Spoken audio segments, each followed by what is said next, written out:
I didn't think I would become an art teacher because I didn't think that art could be taught.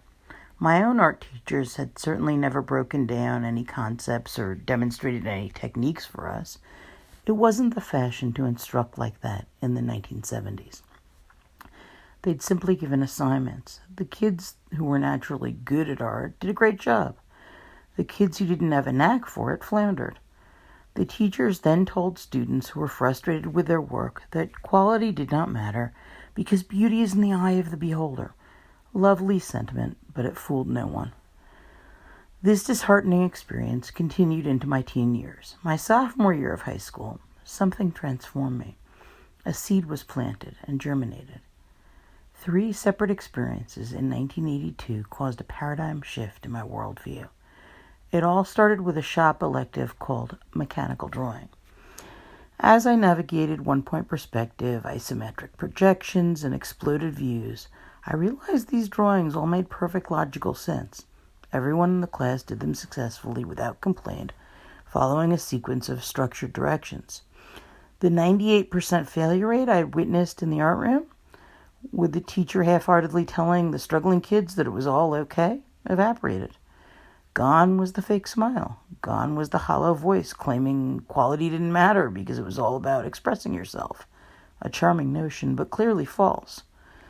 A teen who draws lollipop trees, hearts, and stick figures and is clearly dissatisfied with their work is more hungry for instruction than they are for reassurance. But in mechanical drawing class, not only was everyone's work genuinely good, but there was a standard by which to measure it. Okay, so maybe a mechanical drawing of an exploded view of a machine, it's not really art per se, but the skills involved can be taught and then later applied to more personal art.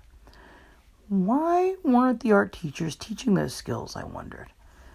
K through 12, not a single art teacher addressed perspective or chiaroscuro or asymmetrical balance. Did they not know that these concepts existed? Or had the art education community unilaterally decided, without consulting any actual students, that traditional skills weren't relevant in the contemporary art world of the 1970s? This idea made me angry at age 16. Now, mind you, I was one of those kids who was naturally good at art. I was able to teach myself most of these concepts, but it bothered me to see most kids not liking art and not taking it anymore after maybe freshman year of high school. It seemed arrogant of educators to toss centuries of accumulated knowledge on a whim when it became unfashionable. Not only was I grateful for the mechanical drawing instruction, I was hungry for more.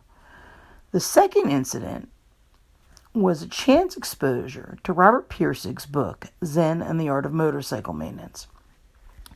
16-year-old me was walking down the hallway at school when I overheard a private conversation. An English teacher was recommending the book to a student. I remember listening in and longing to be that student. I wanted my teachers to recognize me as someone smart enough and worthy enough for that conversation. It was clear that this teacher respected the young man. Was I smart enough to be worthy of the same respect? I bought myself a paperback copy later that week and dove in. What followed was a revelation. It turned out that Robert Pirsig had enjoyed a brief stint as a college professor in Bozeman, Montana. Reading about his first teaching experiences changed my life.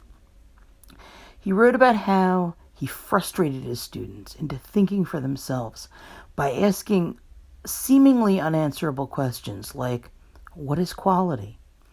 These questions were not designed to evoke specific right answers, but to get students to ponder, investigate, and ask more questions. Up until that point, I had seen teachers use the old adage, in art there is no single correct answer, as an excuse to not teach us anything. I now realized it could be used as an instrument to dissect not only taste, opinion, and aesthetic choices, but technique as well. Pirsig used open-ended questions to explore a world of endless possibilities. Using questioning and discussion techniques, he was able to evoke inquisitiveness in even his dullest students. He watched them struggle at first, but then start producing at a level that surprised everyone. Could I one day be that teacher? The third incident was not a book or a class. It was my spring semester English teacher. Bill Souter was a young guy in his early 30s. I thought he was brilliant. We analyzed literature, dissecting text for symbolism and meaning, and wrote concise, Strunk and White approved essays. On the surface, the class might not have appeared particularly creative at all, but somehow it was.